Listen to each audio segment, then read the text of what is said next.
The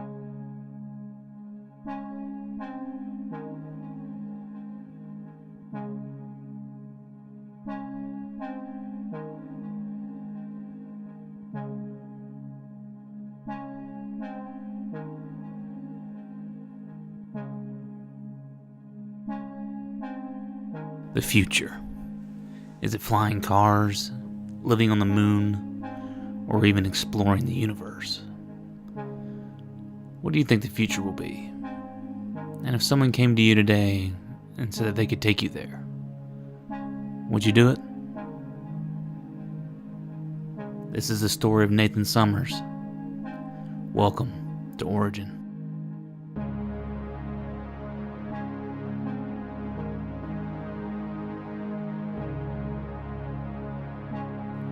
Mr. Sinister, an evil geneticist, developed a master plan. He would combine the DNA of Cyclops and Jean Grey, two of the strongest X-Men, to create a mutant so powerful that he could defeat Apocalypse. In order to do this, he stole some of Jean Grey's DNA and created a clone of her. He named her Madeline Pryor and set her up with Cyclops. You see, Jean Grey had recently went missing, and Cyclops had just left the X-Men to go looking for her. When Scott met Madeline for the first time, he fell instantly in love because of how much she reminded him of Jean. They soon married and had their first child. They named him Nathan. They soon moved to Alaska, where they started to raise Nathan. But their marriage became strained because Cyclops could never really get over Jean. And when he received news that she had been found, Cyclops left Madeline and his son.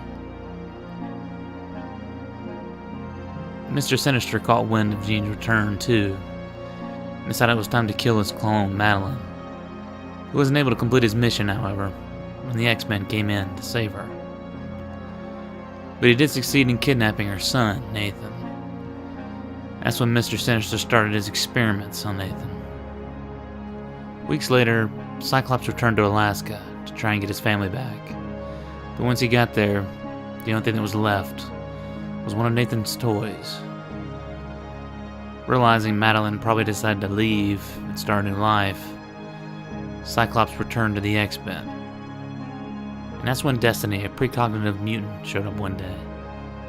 She delivered the news to Cyclops and Jean that Mr. Sinister had kidnapped Nathan, and she knew where he's being held. So they both set out to save Nathan. It wasn't easy, but they were able to save him. And from then on, they decided that they would raise him together as their son. They started to take him on missions. At this point, his mutant powers also started to develop. But everything would soon change when the Riders of the Storm kidnapped Nathan. They then took him to Apocalypse's base, and that's when Apocalypse himself infected Nathan with a techno-organic virus that spread liquid and metal and organic steel throughout Nathan's entire body. This would soon kill Nathan if not stopped.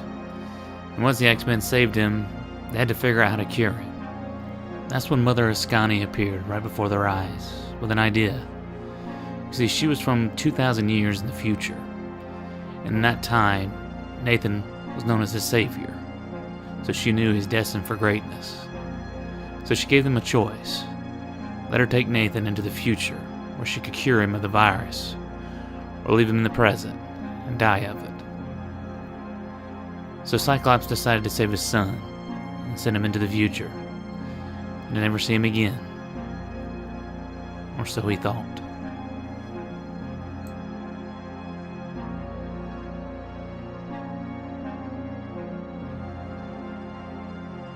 Thrusted 2,000 years into the future. Now it was the year 4,935. There, Apocalypse ruled, with his vast armies. But Nathan was safe, for now, in the care of Mother Ascani and the Ascani clan. But they soon realized the virus had progressed further than they had thought. Fearing that he would soon die of the virus, they cloned him. But Nathan defied the odds, and survived it after all. And that's when Apocalypse's army attacked the clan. Few survived, but Nathan, his clone, and Mother Ascani did. But before they could save Nathan's clone, Apocalypse kidnapped him. You see, Apocalypse thought he was Nathan, and he took him in to be his future vessel. Alive but badly wounded, Mother Ascani used her powers to bring Cyclops and Jean into the future. But their bodies couldn't survive time travel, so they took on new bodies that were clones of themselves, and new names, now going by Slim and Red Dayspring. They protected and raised Nathan for the next 12 years, helping him develop his powers and use them to prevent his virus from spreading any further. But things soon changed when his clone showed back up after years of not seeing him. He now went by the name Strife, and since he was brainwashed by Apocalypse, he was out to kill Nathan. Strife attacked him, and then used a device to travel back in time in order to escape. But Nathan was able to follow him back in the past. Now in the late 20th century, he started to search for his clone. There he met Mora, a geneticist who taught him how to speak English. Nathan then took on a code name, Cable, which was a metaphor for being a link between the past and the present. When Mora realized he wasn't human, she sent him to her good friend, Professor Xavier. After meeting the professor and the X-Men, he struck a deal to help them. He would design the security systems for their mansion in exchange for lessons on how to live in the 20th century. Cable would go on to help the X-Men countless times and become one of the most powerful mutants ever created.